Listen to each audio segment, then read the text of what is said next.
Near 2 a.m., Rico was finishing his last rideshare shift when he saw a woman standing alone beside a roadside shrine outside the city. She wore a pale dress under a dark cardigan and held no umbrella, but her hair and sleeves looked soaked from the rain. When she got into the back seat, she quietly gave him an address in San Mateo and asked him not to take the highway. Rico glanced at the rearview mirror and felt uneasy because the woman sat perfectly still with both hands folded, looking down the whole time. At the first red light, he noticed something stranger. Rainwater dripped from her skirt onto the seat, but there were no wet footprints on the rubber floor mat.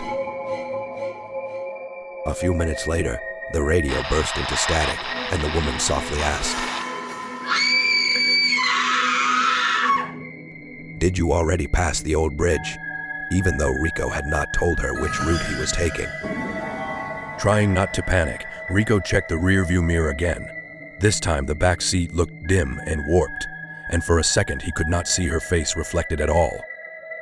When they reached the narrow road she had described, the woman finally looked up and told him to stop at the burned house with the mango tree in front.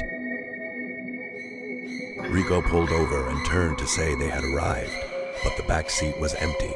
Only a small pool of rainwater remained where she had been sitting. At sunrise, Rico asked a nearby Sari store about the address. The old woman at the store stared at him, pointed to a faded family photo hanging on the wall, and said, "That was my daughter. She died in that fire 8 years ago, coming home in the rain."